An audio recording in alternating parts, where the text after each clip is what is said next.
first of all, how was the break, and how does that prepare you for this week?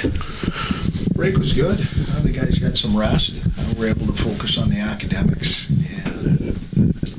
and we've healed up a little bit, and the guys are excited about being able to play at home again.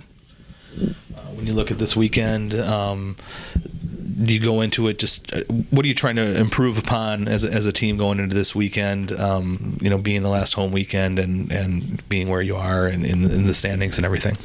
We got to keep winning hockey games, defend our home ice. Huntsville's somebody that I think I don't think their record speaks of how they're playing.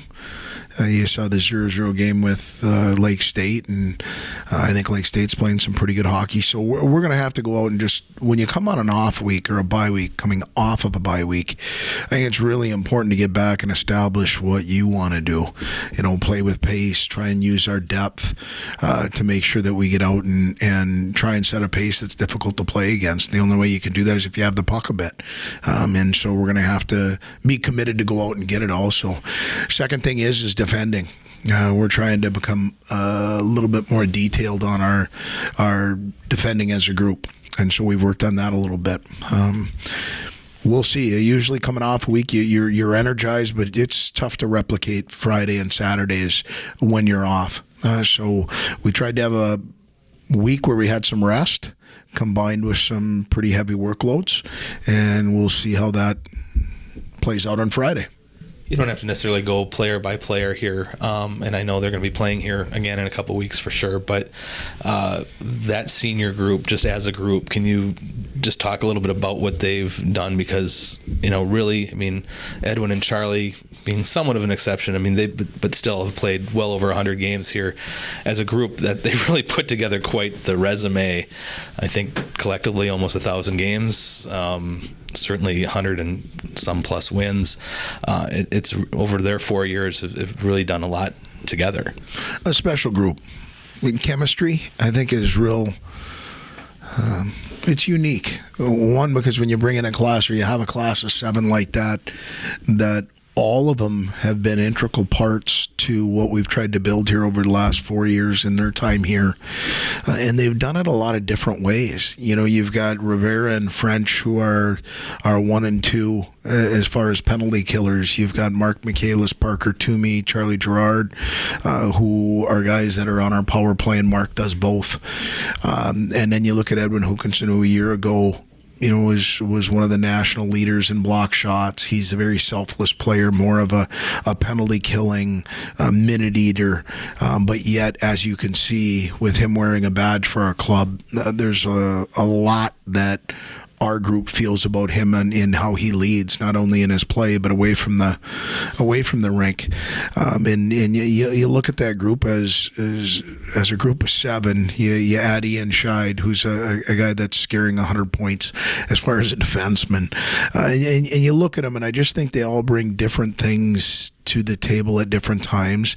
They've helped elevate our program.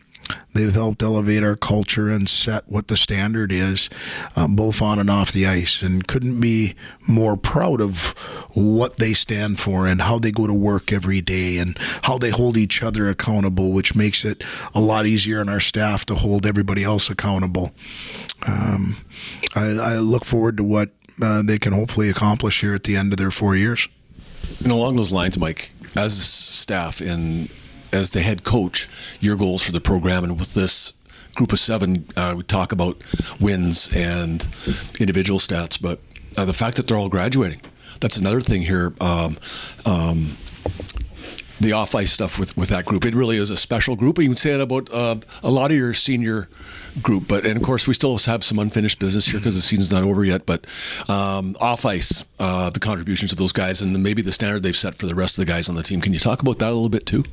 Well, I think when you talk to incoming freshmen, what we've always tried to pass on to them as they start their journey here is one of the expectations is that they leave MSU a better place after they've been here than when they got here. In this group, if they all walked out today, I think could own that to a man.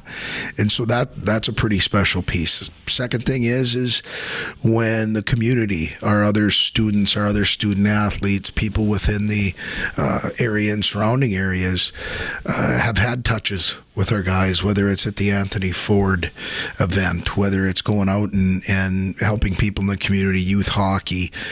The feedback we get from a coaching staff, from the administration, is nothing but positive. And so they've got a lot of balance in their life, which to me, I've got a daughter that goes to school at MSU. I've got a son that's getting ready to matriculate to college. I hope they can be as balanced as this group is, because they do a good job in the classroom, they do a good job in the community. Obviously, we've talked about what they do on the ice. And so that balance, I think, is what's going to serve them best in whatever avenue they choose to go, whether it's to continue their hockey career, which some of them are definitely going to do, potentially all of them, or it's getting out into the business world or starting their own families and doing things that can help all this be a better place. And very proud of that group, and they stand for a lot of positive things.